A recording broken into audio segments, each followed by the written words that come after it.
Good evening, SpeedGaming 2. We are live with Complex Mystery Quest Round Game 1 between Hebinx and Evan. And yeah, it should be a very entertaining race tonight.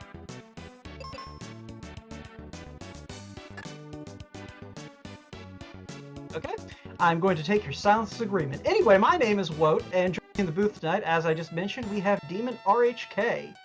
And we are going to be tackling, well, this Final Fantasy Mystic Quest SpeedGaming Live flag set. If you have not tuned into Final Fantasy Mystic Quest race before, we are definitely looking at some interesting nonsense, for lack of a better term. Oh yeah, it's gonna be great.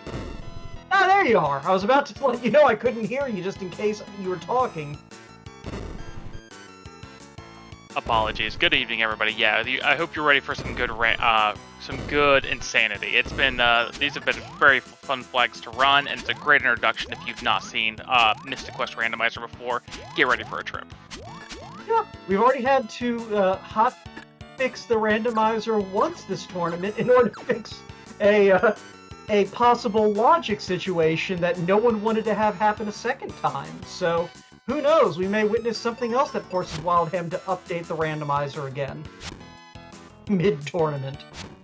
But yeah, so just as a quick rundown before we get started, we are using what we like to call key item shuffle. So the important items, equipment, key items, spells are going to be shuffled basically amongst themselves.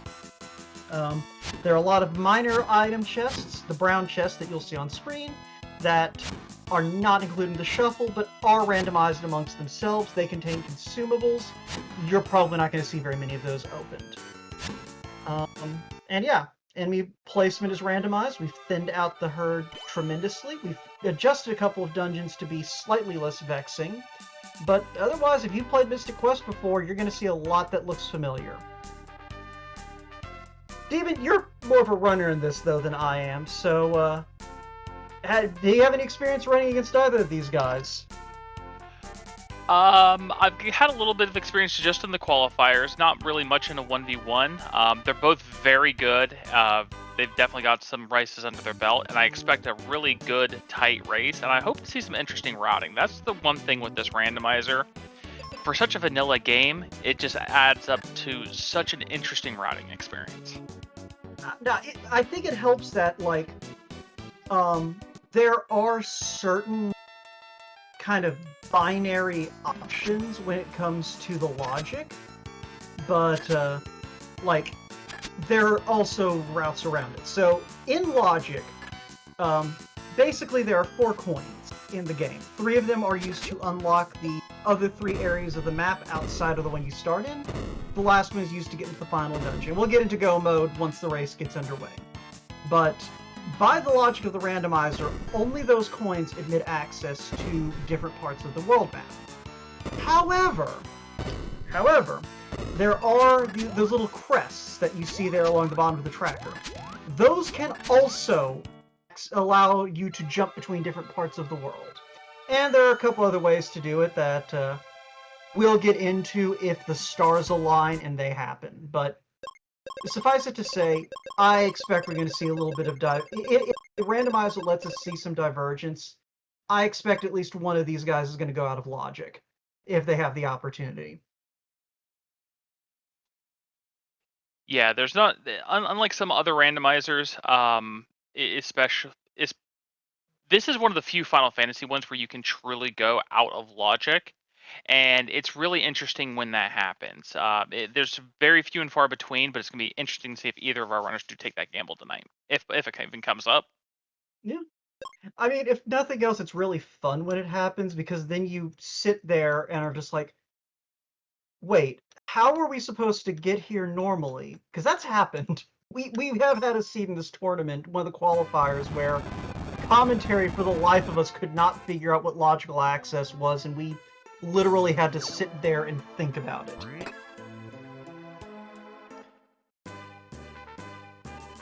But we are going to go ahead and get some Mega Grenades. which that is one of the items required for Go mode. And while they're kind of grabbing these first few items, I guess we can talk about that real quick, Demon. So we're already 2 steps into Go mode, if I'm not mistaken. We've already got a sword and the Mega Grenades.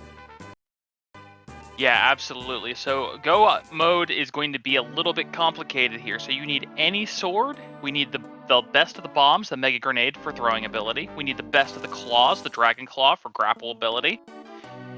In addition, we need the Mobius Crest to get the Max ship. We got to give Max hat back to him so he'll let us use the ship.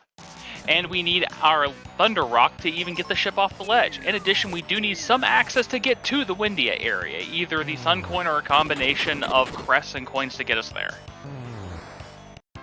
And lastly, we're going to need the Sky Coin, as I mentioned, in order to actually open the door to the final dungeon. Hebinx running straight into a fight, which, that happens. Kevin going to go ahead and take some of these fights here on the battlefields. If you are familiar with the original game, these battlefields are vanilla, in the sense of the battlefields that give experience in the original game give experience here. The battlefields that give gold in the original game give gold here. And... wait, okay. I have things under control here. Sorry, we don't have a tracker tonight, so I got mixed up on which side I had volunteered to take, so it took me a moment to remember which side I'm tracking. But, anyway. Yeah, it's no problem. I did happen to miss what came out of our first item battlefield. It's the one to the left of the temple where you pick up Tristram, but I do believe we'll see it from Captainnerd2 side here in just I believe it was a cat claw. Oh. Yeah. So, not the claw we need, but having any claw is vitally important to progression. Oh, okay. That's a Sky Coin. Indeed it is. So there is our logical access so that we can get over to the Windia area. No, that's to get into the final castle. Well, my apologies. I'm having brain rot from this morning. Yes, to get That's into the fine. final castle. Meanwhile, we do see a Flamosaurus going quite down very quickly to these Mega Grenades. Now, every weapon in the game does have special properties. The grenades, they do AoE damage across the entire party and split, but they also can never miss. Mm-hmm. And, you know, if there was anything else to hit, they just do their full damage to the one thing that they can target. But yeah, so at this stage of progression, we're going to get these 2 boxes here. Unlike in the vanilla game, you actually get to keep what's in both of these chests. And Meteor is not bad to find, and that multi-key is going to come in handy when we get to Firebird. So, one thing that you probably noticed that we didn't get a chance to call out. So, all of the companion characters in Mystic Quest are found in their vanilla location. So, Tristram 1 is there in Sand Temple, Phoebe's going to be in Libra Temple, Kaylee is at her house, and Ruben is at his house. The upgraded characters are only available once you have taken a character to a location where they give you something. So Tristram's location is that bomb lock door that we passed through that we got the sand coin out of. Phoebe requires you to take her to the ledge in Wintry Cave, where you normally fall down and she gives you the cat claw. Ruben needs you to go look at his dad, and Kaylee needs you to take her through level forest so that you can fight the Minotaur. And also, in Kaylee's case, you do have to give her the tree wither in order to get her to join you in the first place. Once that's fulfilled, you can then go to the location you normally find the second version of that character. So, Tristram 2 is going to be waiting in the cafe in Fireburg. Phoebe 2 is going to be at the inn in Windia. Kaylee 2 requires you to give her the elixir in her bed, and then she'll be waiting on the second floor of the inn in Windia. And Ruben 2 is at his house. Alright. And you go ahead. I was going to say, on the Hebinx side, we've got an upgraded sword. We're swapping out, sure enough. We're going to ditch Tristram 1 for Phoebe 1 here. And we're going to see what's in our first checks over here in the Aquaria area, starting with the battlefield. Yeah. And I think we've pretty much cleared up all of the, hey, what does this randomizer do? And I'm sure that people will ask us important questions later. But yeah, so now we can start talking about what's been going on.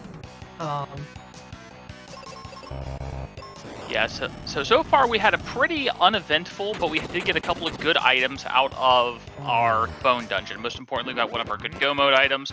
Nerd coming up on the Flamosaurus fight here. Hebinx cleared out the battlefield. I did not see what came out of that. Yeah, I blinked at the wrong moment, which is something... So, Final Fantasy Mystic Quest, like you mentioned, it has a reputation of being linear, being simple. It was literally designed as a beginner's RPG. What you don't realize until you've watched the randomizer is there's a lot of blink and you miss it menu. And especially those battlefields. It's just like you get maybe a split second. That is 100% a fact. I will admit I have to ease up off the accelerator at the last battle of a battlefield so I can, even as a runner, catch what I'm picking up. Very true. But yeah, we'll probably hopefully get to see on Hebinx's screen here. I think maybe he got heal out of that battlefield? Or is that Phoebe's spells? That was Phoebe's spells. I do believe that was Phoebe's spells. Yeah, Meanwhile, Hebinx is going to blow up some squid here. Calamari for the fam.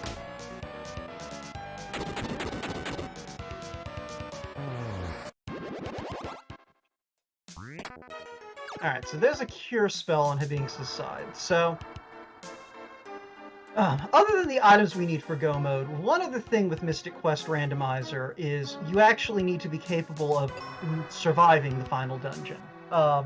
Specifically, folks who are familiar with the original game are most likely aware of the whole cure glitch on the final boss, Dark King, where you basically underflow his HP and wind up doing a strangely crazy amount of damage. That glitch has been fixed in the randomizer. We actually have to fight the final boss legitimately instead of just sort of cheesing him and getting through him in, like, you know, a few turns. And let me tell you something. Dark King, actually a really hard fight. Yeah, especially we have the scaling changed up, so the base that we play with is going to be 80 or 75%, but then that can scale 50% either direction, up or down. And Dark King has 4 different phases, each with individual HP values. Mm-hmm. And on top of that, that scaling also modifies his stats, and his stats are pretty dangerous, all things considered. Alright, well that's a river coin. That's our access to the Fireberg area on Hebinx's side. Now, Demon, I believe you are a fan of the checks in the Fireberg region. I am. I prefer the Fireberg checks, especially when we already have Mega Grenades here. And we're going to pick up the first chest here in ice. It looked like a helm of some variety, if I didn't miss it. Yeah, it definitely looked like a helm. I didn't catch which one it was, but... yeah, so... Armor. Armor is big in this game. Okay, so it looks like we got the Apollo helm according to X10 in chat.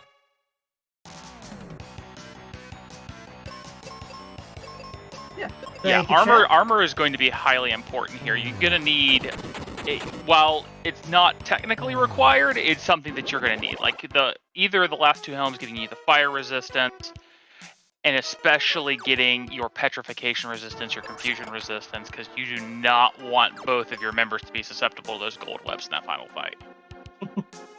Exactly. So that, and we'll touch on it more when we get closer to endgame, because Phoebe 2 is the vanilla final companion, and she is scaled to be a good companion. However, she does have some drawbacks. She is susceptible to confusion. She is susceptible to petrification. So, if you're bringing Phoebe 2, you want Benjamin to be able to resist those things, because otherwise, Dark King does this delightful thing in a lot of cases, especially with these flags and how people tend to run them, where he petrifies Phoebe, Benjamin does a thing, and then he outspeeds Benjamin and petrifies Benjamin, and then you have to start the Dark King fight over again, and no one wants to start the Dark King fight over again. Yeah, restarting that fight's never fun.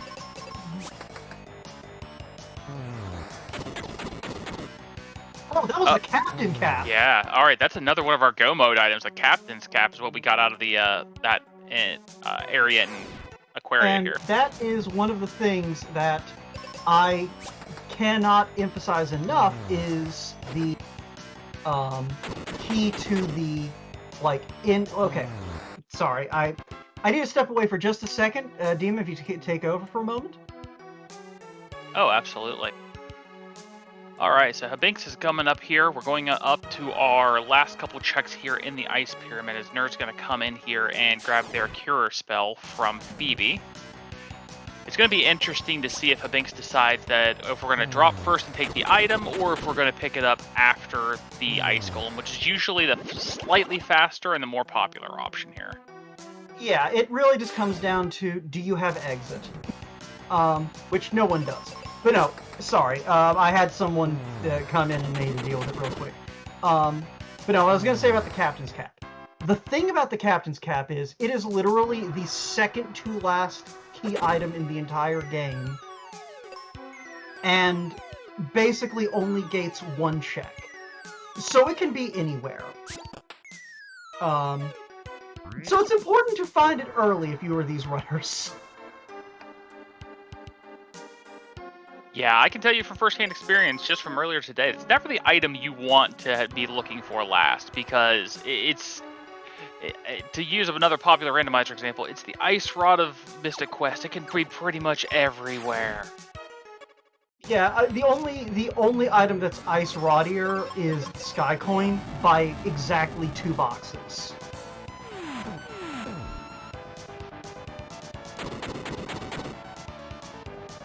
But yeah, so long story short, having both Sky Coin and Captain's Cap already is not something either of these runners are going to complain about.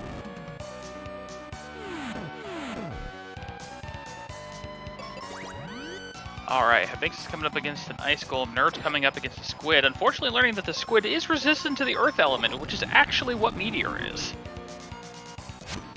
Yeah. Yeah, the Wizard spells, it does take a little bit of, getting used to, because in other Final Fantasies, Flare and Meteor are both non-elemental. But here, they both have an element. Flare is fire, and like you said, Meteor has earth, and does it also... Does it have a secondary element, or is it just earth? No, to my knowledge, Meteor is just earth. It's, okay. There are some enemies that just doesn't work against here. Ice Golem, as we're seeing on the other screen, is actually one of them as well. I think that's why we just haven't seen it come out here from Hebinx. Flare, also elemental, fire elemental in this game, which would be amazing, because you always love to see that 4,000 come out against the Golem. Yep. Yeah, White is, I think, the only non-elemental spell in the game. That is correct. Yeah, so we are very likely, if we find that is going to be the workhorse spell for much of the game. Just because it's strong and you don't have to care who you're casting it on. Yeah, so It's taking a while here. We got a thick Golem. Yeah, and that's kind of touching on what you were saying before. Because of the way the scaling works, it's going to swing, it can swing anything up to 125%, and for folks who are familiar with the vanilla game, you know that this is a very tightly curated experience, normally. So very small changes to enemy stats can be massive. That is our Venus key. Can't really do anything with that until we find Wake Water, but...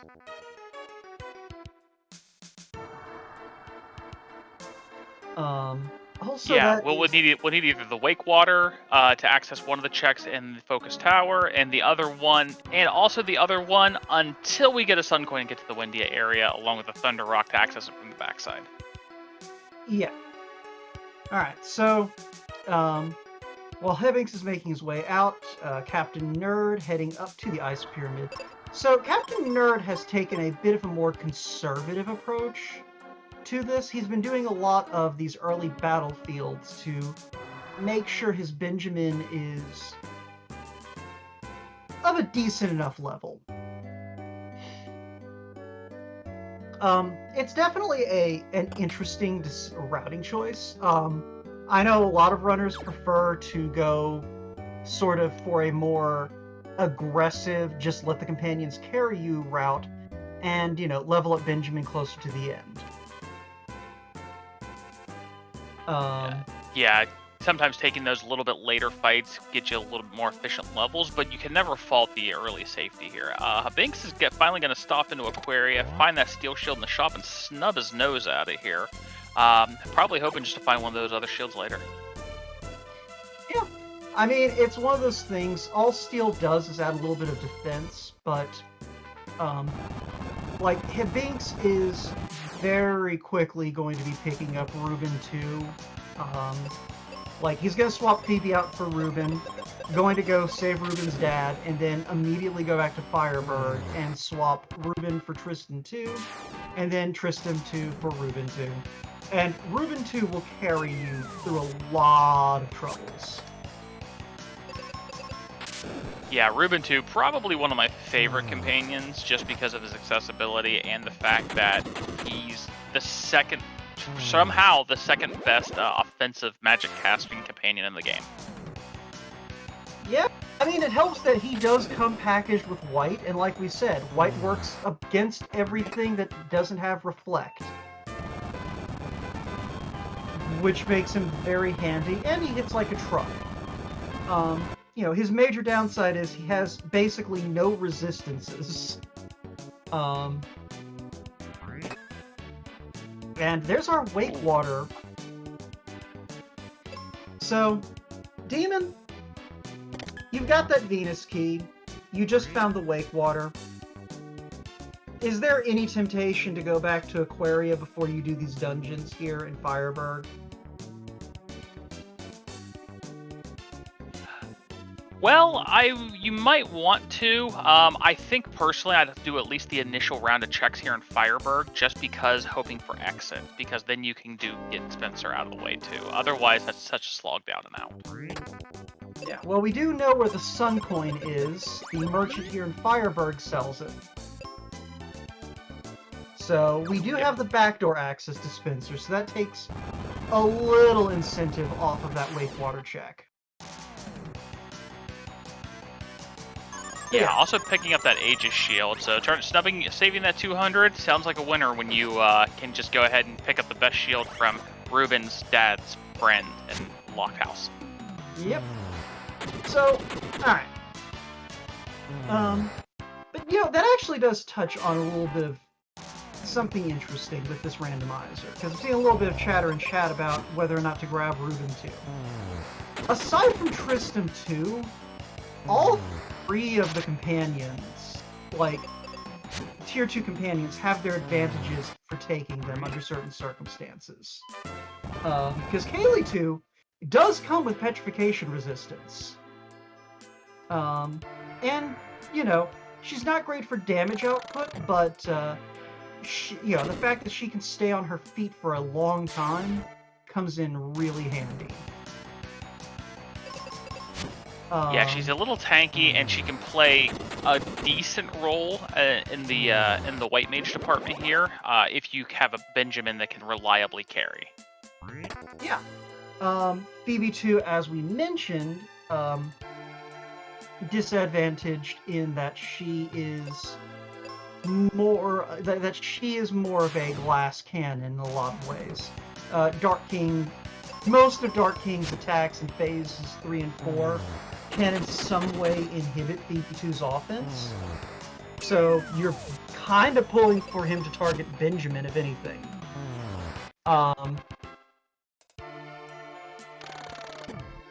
And Ruben 2, like we said, very strong, fairly tanky. His big drawback is just that he doesn't have much in the way of resistances. So you're basically, if you bring Reuben 2, Ben is going to basically be a dedicated healer. Whereas with Phoebe, it's sort of it is interesting when you kind of break it down like that, isn't it?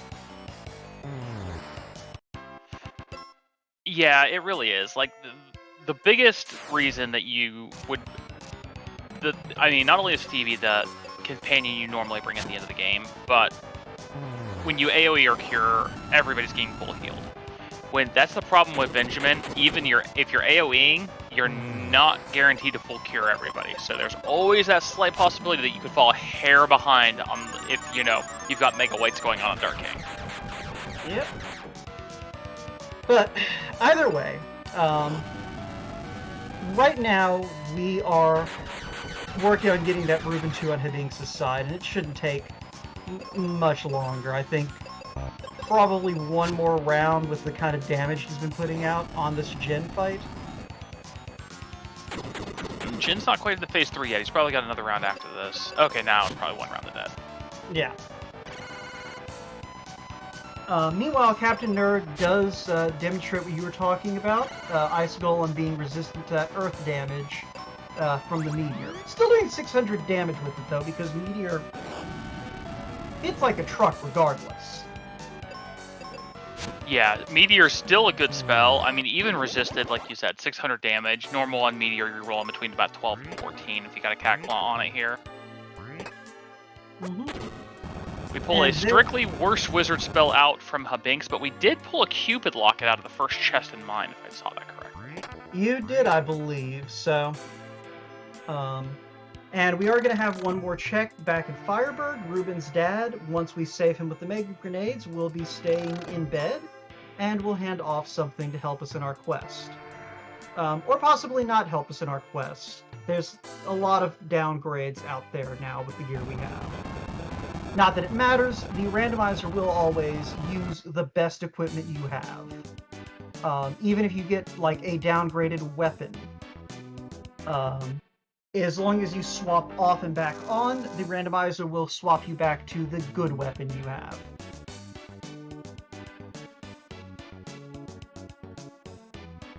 But yeah. So Hebinx picking up some seeds here because we want to make sure we have all those white casts. Reuben only starts with 7, so normally if we're doing a full clear of this area, you're probably going to be burning 2 or 3. I think that was a Gemini I just saw. It's a Gemini, so that actually, if Hebinx wanted to go do that Wake Water check, this is a golden opportunity to do that, because that Gemini crest will automatically let you jump back to Aquaria, and then you just walk out of town, walk back in, use the Wake Water, bing bang boom. That's 3 more checks you can do relatively quickly. Also, question chat, what was the mine item? We got Thunder from Reuben, so, you know. Reuben, we're trying to sing your praises here, and you're making it really difficult. Yeah, so in the mine from the item behind the bomb wall, we got the Cupid Locket, Reuben himself gave us Thunder, and then Dad gave us the Gemini Crest. Hebinx is cleaned up, headed up to Volcano. Be interesting to see if we're going to go ahead and climb the mountain. I'm always a fan of, climb the mountain while you're here. You don't want to double dip the Volcano. Yeah, and logic allows for climbing the mountain. We are using what we call standard logic, which allows the mask to be behind the foggy peaks of the volcano, Magic Mirror to be in the icy halls of the Ice Pyramid, and Captain Mac to be too lazy to get his hat out of the box in his room. There is also a friendly logic that is available. If folks see this and want to give this randomizer a shot, you can set it up so that the logic says you cannot need to climb the volcano without the mask, you cannot need to go to Ice Pyramid without the magic mirror that lets enemies be visible, and you cannot need to go on Captain Mac's ship without his hat.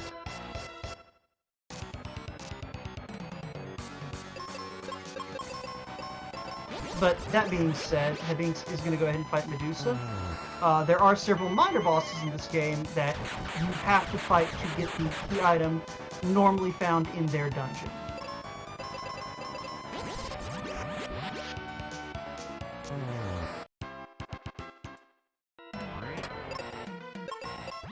Yeah, X10. It turns out that that was always adjusted. It's just that we had standard logic on in that seed. So that was the reason the cap was found on the boat in that case. But anyway, Demon, what did you get from Medusa? Chapman, correct me if I'm wrong, that looks like a Thunder Rock. No? If that's a Thunder Rock, that is a lot of checks that are going to be opened up once we get that Sun Coin from the Nice Lady and Firebird. Yeah, it means that we'll probably need to go dump the Wake Water to get the focus checks, but then we can save Spencer and just loop all 3 of his checks in at once. Oh, absolutely. That is 100% the play here. And I think Hebinx may have taken your thoughts to heart from this morning, Demon. Because he was tracking that race, and he is going to go ahead and do Lava Dome to get the levels he needs for endgame. Especially with Excalibur in hand. We did grab that. Oh, I did not even see the X-Cow. Yep. Go and click that on here. But yeah, I've made mention of it this morning. I'm always a fan of Lava Dome. The enemies on this scaling normally, well, I guess like with the exception of our gargoyles there, they're one of the higher HP enemies in here, them and the ninjas. Rubin's White will almost globally clear everything here in one hit. The only things that are really at risk of not getting cleared in one hit are the turtles in very high scaling scenarios, same with the lizards, and then the gargoyles a little bit more often are going to roll a little high. Yeah. No, that's a good read on it. What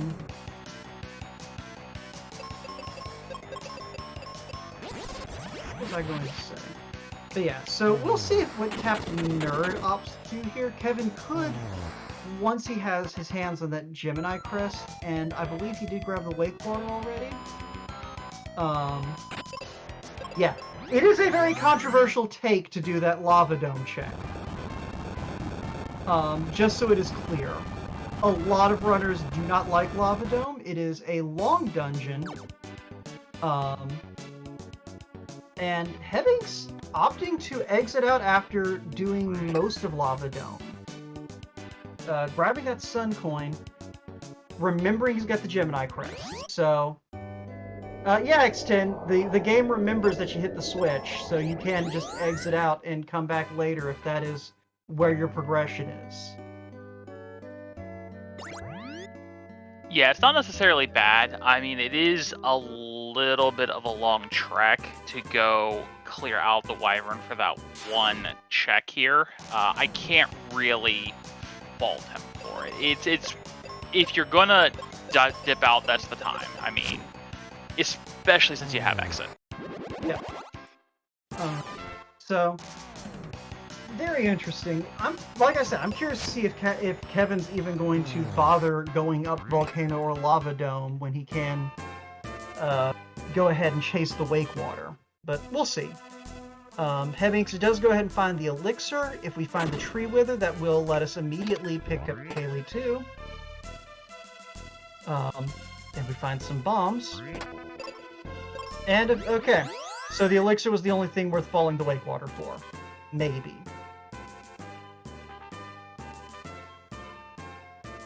Because, yeah, at this point, Hebinx only needs the Mobius Crest for Go Mode, doesn't he? Yeah, I believe so. I believe we're just a Mobius away from Go Mode, and this has been super quick. Not having to, just finally touching the Windia area and being this close to Go Mode. Oh, and Dragonclaw. We're silly. Very true, but the Dragonclaw, that makes things interesting. I'm not as sold right now. Well, we've got the 3 Spencer checks, because we're running very low on non-Dragonclaw locked places. This is very true. But also, hi everyone from SpeedGaming. We've got about 60 folks coming in. This is Final Fantasy Mystic Quest Randomizer to give you the quick rundown. Never mind, there's Mobius Crest, Hebinx says Go Mode. Okay, so, we have a runner in Go Mode. This is a very fast... Dragonclaw. Dragonclaw, okay. Yeah, but like we just pointed out, that Dragon Claw, there's only a handful of places it can be. But so he is almost certainly about to be in go mode within like the next 2 minutes. Unless it's like Tree Wither leads to Kaylee 2, leads to something or another. But Or it's we'll... behind Twin Head.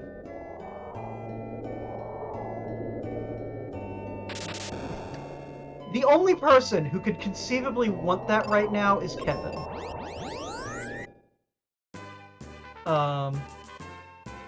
But yeah, so just to give you guys the quick rundown who are joining us late, this is Final Fantasy Mystic Quest Randomizer. Basically, it takes Final Fantasy Mystic Quest, you know, that fun beginner's RPG for the Super Nintendo, and takes it from a linear adventure into a non-linear, more or less open world randomized ROM. And there's the Dragon Claw Mobius quest. Okay, now everyone can get excited, we're in go mode. So, long story short, our objective here is to kill the Dark King who resides in Doom Castle, where all the banging music lives. In order to do that, we need a bunch of items that Hebinx has already collected, namely a sword, the Dragon Claw, the Mega Grenades, Sky Coin, the Sun Coin, the Thunder Rod, and the Captain's Cap and the Mobius Crest. All those are required to open the various dungeons that are needed to actually get into the final dungeon. We are going to go fight the Dark King now after clearing our way through the palette swaps of the 4 bosses you were supposed to have beaten to get to this point. All of that being said, that does not mean that Hebinx is in any way, shape, or form ready for this fight. I will note he is level 15. His main character right now can be one-shot by basically everything the Dark King does, and a good chunk of the things that the enemies in the Doom Castle can do. He will pick up some levels on the way, but it won't necessarily be enough to put him in good position. So this could very easily be a little bit of a struggle for him going into these final fights unless the bosses all rolled really low. Now, one thing I don't know if if it has come up, I've missed it. I don't know if I've seen Noble or Gaia armor. You have not seen any armor.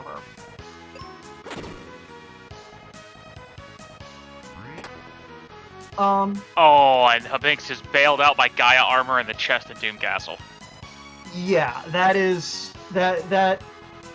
bails him out on one front. I am not entirely sold that it completely bails him out.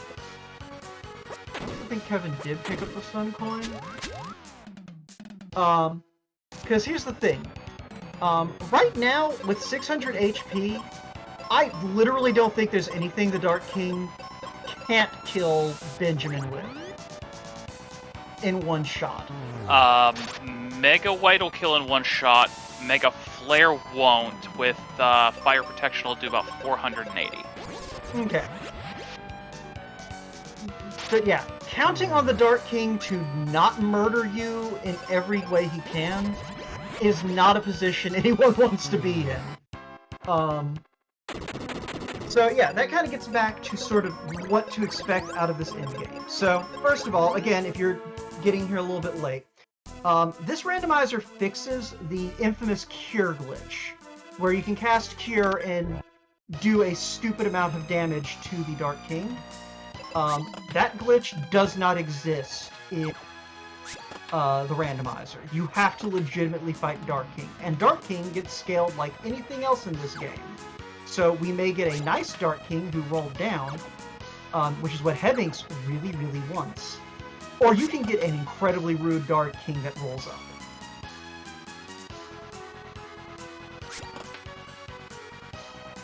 Yeah, it all depends on which phases roll up is where it gets really bad. Like, you get a rolled up 3 and a rolled up 4, that's not great. If you get like a good rolled down 3 or 4, and then you can survive like a thick 1, you're okay.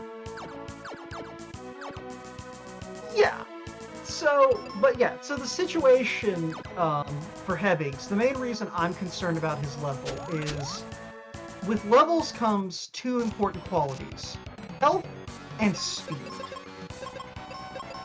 And level 15, like, Hebinx should hit, what, level 17, maybe 18, depending on how enemy positions roll? Yeah, I mean, in a friendly enemy scenario, we should hit 17. Hebinx might, yeah, it looks like Hebinx is gonna probably take a couple on the way fights just that are in the path. Because, yeah, like, that's the thing, is right now, there is almost no shot that he will ever even come close to outspeeding even a Dark King who rolls down for speed on Benjamin. And even at level 18, that's going to be, you're going to need luck there. So, you're not going to have any chance of getting first turn on Dark King at Hebinx's levels. Health-wise, 18's about the point where you're out of the danger zone, because that's the point where you're... I don't think there's anything the Dark King can do that does more than, say, 750. Unless you get one of those multi-target attacks with only Benjamin alive. Yeah, if you get multi-white with only Benjamin alive, Laser will still kill. Spider Kids will probably still kill at 18. Yeah. So, basically, the situation for Hebinx that he's going to be running into here is he needs Dark King to play nice, or he is going to need to be very strategic in the decisions he makes going through the next few minutes. Because, yeah, specifically, just looking at this, like, right off the bat, he's going to be using Phoebe for his offense in this fight. Benjamin is basically a battery that keeps Phoebe dying or being turned to stone. Because he does have white, but I'm not sure. Yeah. I take that back. He could be using offense with Benjamin, but I suspect most of Benjamin's time is going to be spent casting Cure and Life, not on the attack. Yeah, Benjamin's probably going to be very much either on the floor or being supportive in this fight. I mean, Phoebe even says it when you pick her up that, you know, you're allowed to come along and be the sidekick, because most of the level scaling that we're doing here, most runners are going to be somewhere between 18 and 22 going into the Dark King fight. And at that level, you are very rarely going before the Dark King, and many of his abilities are going to completely rock your world. Yeah, so, long story short, at the moment, Hebinx has probably a good 10 to 15 minute lead on Kevin. That does not mean anything. I believe the very first time we streamed a race, and I think might have actually outright raced this randomizer, we had one of the runners stuck fighting Dark King for something like 20 minutes. Just because he was not high, like, he was very low level going into that fight, and he basically needed the perfect storm to keep Benjamin alive long enough to keep Phoebe alive. Because pretty much, yeah, with the Dark King fight, you are about 2 turns from a wipe at any moment. Yeah, it can. That's one fight that will go. It's not a gradual. Things will go from I'm at full health on both members of the party to give up yes no in about 10 seconds if the turn order goes poorly here. Yeah. So here we are against Stupid Sexy Burke, the refight. We'll have to see how thick he is and if we see a Psych Shield. Yeah, and it's one of those things, Zuh is kind of like, it is similar to Dark King in the sense of, like, he can pull some very sneaky things out if the scaling rolls against you. Not today, though. Not today. So, yeah, you called it, level 17. Yeah, Hebinx is gonna drop in, and are we going straight? Okay, we're gonna. So 17 is gonna be our lucky number. 680 is risky. We should survive a Mega White. It's gonna be close. Yeah, it's definitely going to be a hope that Phoebe is faster than Dark King situation on Hebinx's side. If the Mega White comes out. But we're going to be quiet for this Phase 1 so y'all can enjoy Dark King's music.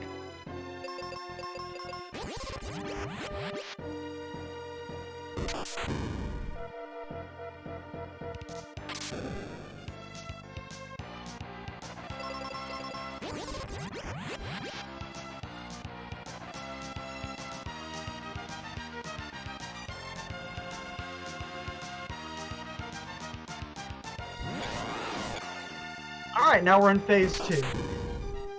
This game... It fascinates me that this game has such a amazing final boss fight, and soundtrack in general. Wow, okay, so Phase 1 was pretty thin. Phase 2 was super paper, so we're already into Phase 3. Now this is where... Phase 3 is arguably, in my opinion, easier than 2 because it's much more... consistent. It looks like we are going to survive that Mega White on Hebinx's side with about 60 HP to spare. Yeah. And Phoebe is outspeeding the Dark King, which is what Hebinx wanted. And we are already in Phase 4. With a confused Phoebe, but that should be fine. What are the chances she's going to murder everyone who matters? Luckily, she cast the spell in the correct direction. And we get the life off, and then immediately fall down to Spider Kids. Yeah, but Hebinx, with the auto feed, be able to get that life up really quickly. But yeah, this is the part where Dark King basically puts you in fighting triage mode. Oh wow! Wow, that is a thin Dark King today. But yeah, that is going to be GG's for Hebinx. That is a finish of 42 minutes and 24 seconds on racetime.gg. So get those into chat, and we're going to see if we can get Hebinx in here and chat for a little bit. Yeah, definitely get your GG's in chat. That is lightning fast. Yeah.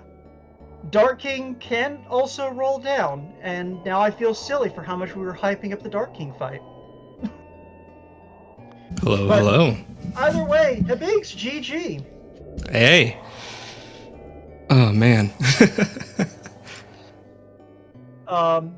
So yeah, I see that Dark King showed you mercy today by being made of tissue paper.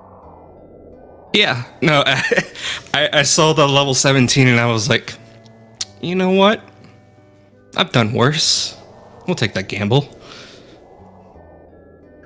Off the rails so badly, and you got bailed by that Gaia armor. I feel like this was just kind of like me burning on my luck for the tournament. Like, first round, just get it out of the way.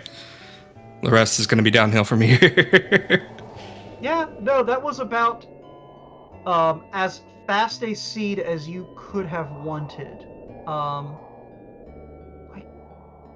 Did we even need Lava Dome? There was nothing in Lava Dome that we needed, was there? Like, except that... No, there was Charm Claw and I think... Excalibur, but you already had a... Yeah. Yeah. Yeah, like, that was the... Yeah. So, yeah. I guess, kind of reflecting on the seed, was there any temptation to follow the Wake Water when you found that and then the Gemini Crest? There was an inkling in the back of my head, but since this is a tournament, I wanted to do at least my due diligence and finish out the rest of Fireberg up to the Switch. So lately when I've been routing, the Switch is my cutoff point because if you think about it, most people exit after hitting the Switch anyway, so it's not like I lose any time unless, you know, Wyvern has something, and even then the Trek would be the same amount of time anyways. So I've been basically hitting Switch, piecing out, and then if I can go anywhere, I'll go other places. Now, if I'm railroaded into Fireberg, obviously I'll finish out Lava Dome. But that trek to get Wyvern's chest takes forever, especially with enemy placement sometimes. So I find it's more conducive to go do other checks. And in this case, I had Wakewater and Venus Key, so that I could do like 4 checks in the time it would take me to get to Wyvern and kill it. Yeah, no, that is completely legitimate. I was speculating on whether or not you also were following a little bit of the thoughts that Demon was expressing this morning about the virtues of Lava Dome. I mean, it doesn't take long if you have mega grenades to get those first 2 chests. Like, it really doesn't. And like, maybe you'll have 2 or 3 fights in the way, but I mean, you take a right, you go down, you hop a couple bricks, and you get your life chest, and then you go left, you know, grab your Moonhelm chest, hit your switch, and peace out. And I mean, if I didn't have exit, I would just make the walk out, but I would still just leave, because at that point it's just faster. Yeah. But yeah, so I'm trying to think if there's anything else of note. Because yeah, otherwise this was a fairly clean scene. I don't even think we really saw any trolley boss fights. Lava. I mean, Ice Golem was a little chunkier than normal. I would say he was kind of like my jerk of the seed, and then Wyvern Refight was a little. He was a little thick, but he wasn't particularly nasty to me now. Yeah. Yeah, and I'm looking at Kevin's screen right now. He ran right past the Gaia armor check. So this this could prove tricky for him on the back end of this seed. Because Gaia armor is very good armor. I know, it's great. I feel like I kind of feel like I won the seed lottery, because I knew I had so many other items I could have pulled from that chest at the bottom right, but I was like, it's the last check. I might as well. It takes me 2 seconds to grab. Let's check it. And lo and behold, it was Gaia armor. Yeah. So, Thankfully for Kevin here, though, the one other big thing here that you get from Noble Gaia that we didn't really touch on is the water resistance. Thankfully, Phase 2 was literally a single spell. Yeah, I think that's the only phase that does water damage. Mm-hmm. And every other thing that he's going to get hit by in Phase 3 and Phase 4 is pretty much just going to kill him anyway. you raise an excellent point. But yeah, still, it's one of those things where there could be some issues, like, on the way up from things that can punch him that he would be able to resist in Gaia armor that otherwise could pose difficulties, you know? Oh, for sure. I've never actually looked at the difference between steel armor and Gaia armor in terms of defense value either. Because I know you start the game with steel armor. I'm sure some pedant in chat will very happily inform us on that difference momentarily. I'd be interested to know that. Yeah. But until they do so, yeah, it's a bit unfortunate because we didn't get to see any of the wacky nonsense that this randomizer normally can do. Yeah, I feel like the only wacky nonsense involved in the seed was just my routing. Just some of the gambles I made. Like, honestly, I think outside of Lava Dome, pretty much everything else was more or less necessary. Like, yeah, it was pretty linear. I mean, it led you straight into, okay, we're going to Aquaria. Okay, now we're going over toward Fireberg. It was just a pretty standard progression. I think you made just super quick work of it. It was just nice seeing, just one right after the other, knock and check out, knock and check out. We barely had time to breathe. You were going so fast. I have been practicing just a little bit. I was especially happy when I got the stone golem and he outsped me to notice that he wasn't throwing 1,030 damage rocks at me. That was terrifying to see earlier this morning in the other race. I didn't know he could throw rocks that high. Yeah, no, that's been brought up before. Also, since no one in chat is doing this for us, Steel Armor has defense of 6, Gaia's Armor has defense of 15, and brings with it Water, Wind, Sleep, and Poison resistance. So we'll see what Yeah. 9 points of damage. I mean, 9 points of defense does. Hopefully, I'm hoping Kevin could live through some Mega Whites there. I'd hate for him to go down on those. Yeah. Also, I like how you never actually stopped your timer on screen, Hebinx. Just gotta throw that one in there. Like, I've been wondering when 15 minutes ago you was gonna do that. I was like, well, I mean, it's done by racetime.gg, so you can always just look at the official time there. Hebinx, be honest, is the timer still running? No. Okay. We have like 3.5 more minutes. Alright then. But yeah, so... yeah, so... Yeah, no, I think a lot of this was just like... It was execution. I think a lot of this was just me putting all that practice I've been putting into good use, and like you guys said, it was pretty linear. I could have, in hindsight, skipped a couple places. Like, I don't feel like I needed the second half of Wintry Cave at all, or Ice Pyramid, but it's one of those things where it's kind of damned if you do, damned if you don't, and if you don't check something 9 times out of 10, something you need is going to be there. So I figured I had everything I needed right there. I'd rather be safe than sorry. And I mean, I still came out of it with a decent time. Like, sub 50 is sub 50 is going to be my target goal for the whole tournament. Like, I'm really hoping to be consistently sub 50, even if we do get some nasty seeds, because I really want to, you know, kind of show off what routing can really do for this randomizer. Oh, yeah. Yeah, I think probably the other big difference, Kevin played it a little bit conservative, doing some extra battlegrounds to get money and experience on Benjamin early. And so that was kind of probably the biggest time loss for him. But yeah, there we see the difference right there that armor situation has. Definitely, like, getting those nasty status effects. Like, it was honestly, I feel like it was the only time waste I willingly did, quote unquote time waste, but even still, it didn't turn out to be a waste. It was just it was a small gamble.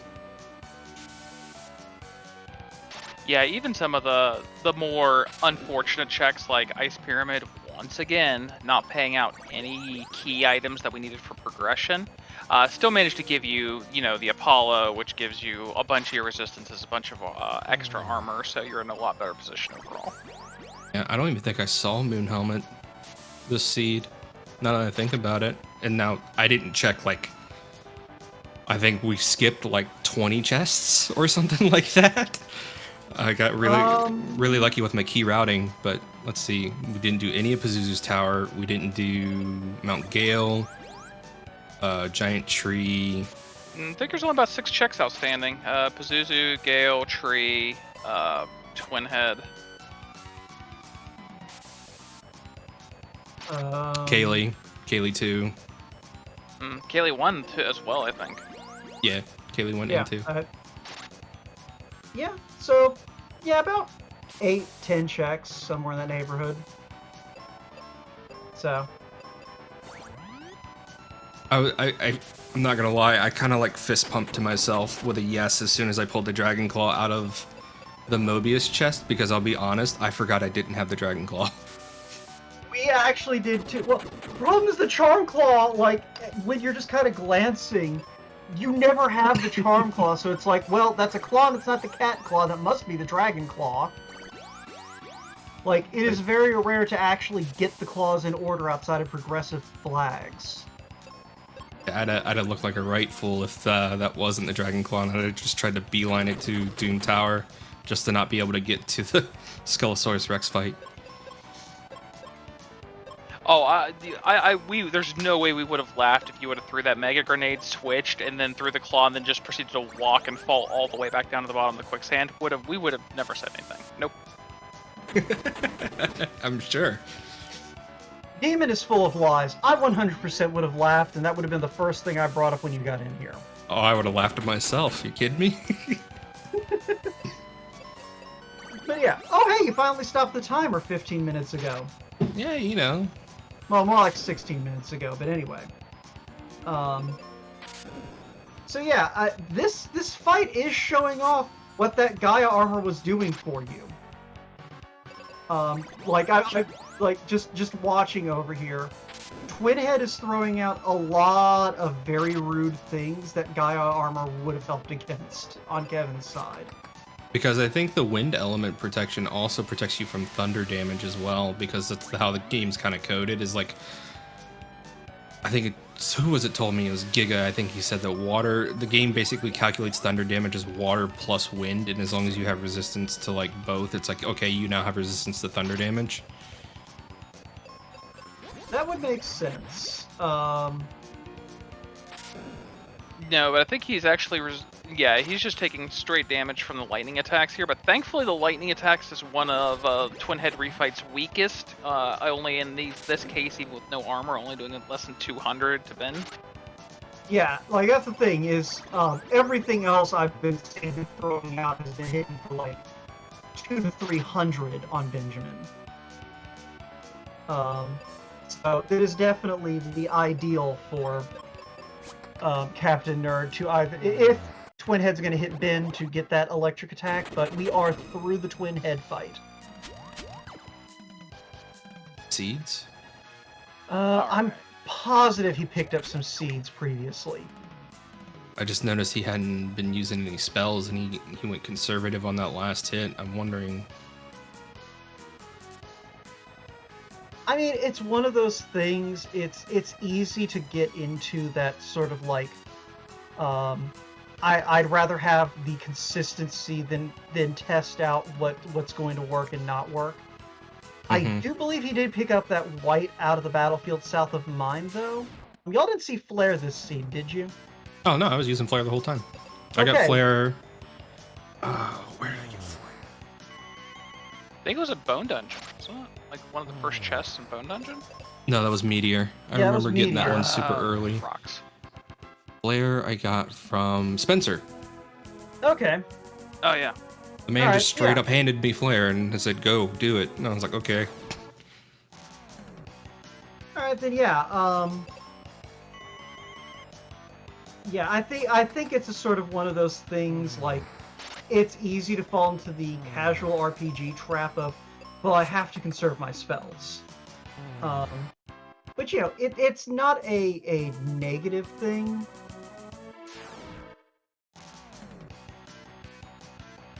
No, not by any means. It's just it's like a difference of playstyle. I will say, I was also really happy to see that dogs rolled thin.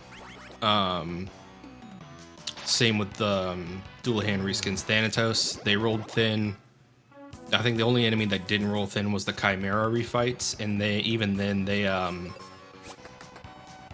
went down in 2 hits because I had Flare.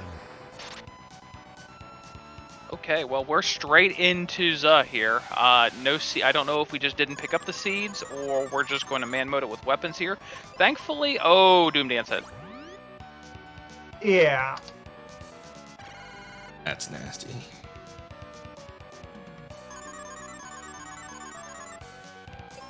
Oh, Doom Dance hit again.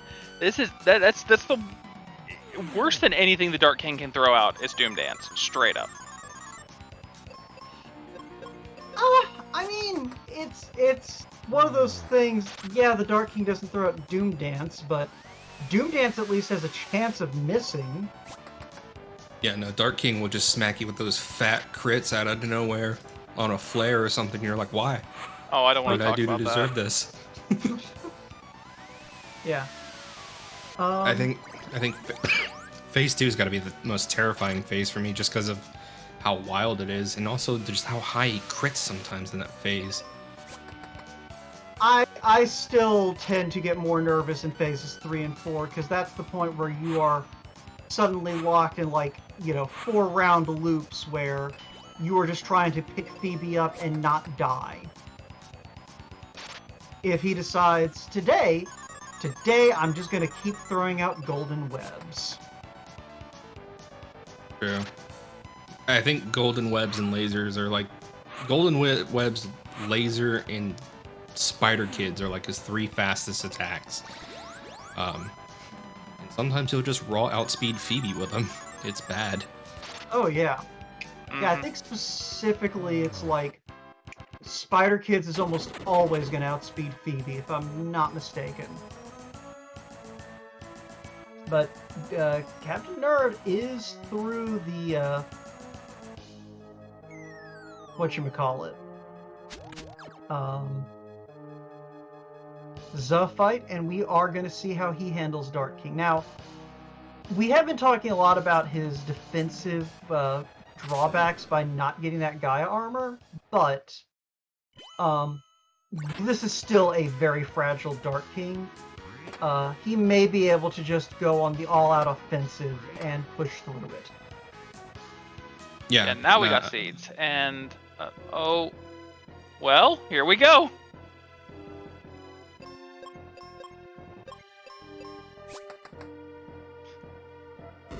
All right, so we got our 25 seeds, and we got our full heal from getting the Dark King, and we got a thin one. I think it was, what, 3-4 spells? Roughly, yeah.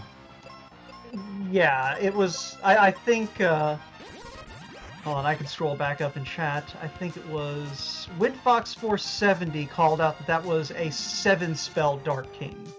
And I don't think that's far off the mark. I can't imagine that we're going to see much more than 7, if even, like, 2-7. Because, like, Dark King forced you to do a little bit of triage there at the back end of things, Hebinx. Yeah, I didn't want to take a gamble on Phoebe accidentally whiting the party. And of course, I didn't know how far in Kevin was, so I was like, he might be right on my tail, and this could be neck and neck. So I was just like, let's play it safe. You can't do damage if you're dead. This is one of those things that you don't think about until you run into it, and then you realize that it's the case. Yeah. But yeah, so. All right, so Kevin, sure enough, does live through Mega White. Still upward after that. Still has the good helm, so we have the resistance to Mega Flare here. So we're still in really good shape, and here we are already in Phase 4. A little bit thicker than the first 3. Yeah, I think Phase 3 was the sturdiest out of the Dark King's phases in this seed. So this should be over, if not this round, like next round, the round after that. And that was exactly where you wanted that silver web to land. Like, you just go all in on continuing these flares. I honestly... Yeah, okay, yeah, no, I do like the decision to have Phoebe heal rather than just, like, trying to blast through, because, yeah, Kevin doesn't know that this is a thin Phase 4. I think his king was nicer than mine. Yeah, no, King focused all of his attacks on Benjamin, who was resistant to everything. But that is going to be a GG for Kevin. And I'm just going to go ahead. I just realized that we have been neglecting to put out these little links to let people know where they can follow these 2 runners. He has declined to do an interview, and that is perfectly fine. This was a little bit more, this was a fairly stressful Doom Castle for him, so I understand completely. Hebinx, do you have any final thoughts before we get out of here?